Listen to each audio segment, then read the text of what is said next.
కాంగ్రెస్ ప్రభుత్వంపై బీజేపీ ఎంపీలు సంచలన ఆరోపణలు చేశారు. రేవంత్ రెడ్డి సర్కార్ రియల్ ఎస్టేట్ సంస్థలా మారిందంటూ ఘాటుగా విమర్శించారు. భూములని అమ్ముకుని పథకాలని అమలు చేస్తారా అని ప్రశ్నించారు. గత బీఆర్ఎస్ కూడా ఇదే తప్పు చేసిందని, కాంగ్రెస్ ప్రభుత్వం కూడా అదే దారిలో వెళ్తోందని చురకలంటించారు. భూముల వేలంతో పర్యావరణాన్ని నాశనం చేస్తూ ఊరుకోమని బీజేపీ ఎంపీలు కాంగ్రెస్ ప్రభుత్వానికి మాస్ వార్నింగ్ ఇచ్చారు.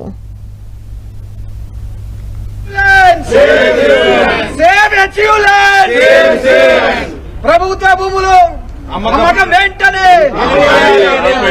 ప్రభుత్వ భూములు అమ్మకాలు వెంటనే.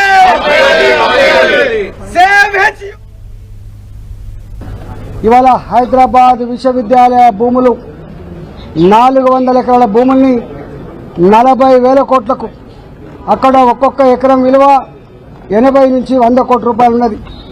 ఆ విలువైన భూముల్ని అమ్మి ఇవాళ సర్కార్ నడపాలనేటువంటి ఒక సిగ్గుమాలిన ప్రయత్నానికి ఒడిగట్టింది రేవంత్ రెడ్డి సర్కార్.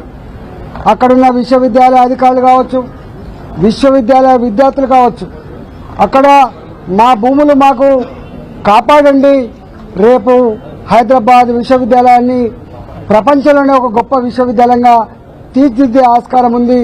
ఒకవైపు ఏమో ఇవాళ దవాఖాన కడదామంటే భూములు దొరకలేవు, రెసిడెన్షియల్ స్కూల్ పెడదామంటే భూములు దొరకలేవు.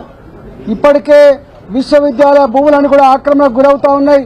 ఉన్న విశ్వవిద్యాలయ భూముల్ని అమ్మకండి, రియల్ ఎస్టేట్ బ్రోకర్ గా మారకండి, కాంక్రీట్ జంగల్ గా మార్చకండి, పర్యావరణాన్ని దెబ్బతీయకండి అని చెప్పి విద్యార్థులంతా కూడా మొక్కవోని ధైర్యంతో ఉద్యమాలు చేస్తూ ఉంటే, ఇవాళ రేవంత్ రెడ్డి సర్కార్ పోలీసులు ఉసుగొల్పి 100 డోజర్లు అక్కడ పెట్టి పర్యావరణం అంతా కూడా ధ్వంసం చేసి చెట్లన్నీ కూడా కూల్చివేసి విద్యార్థుల రక్తాన్ని కళ్ళ చూసి ఇలా విద్యార్థుల మీద కేసులు పెట్టి జైళ్ల పాలు చేసే ప్రయత్నం చేస్తాం.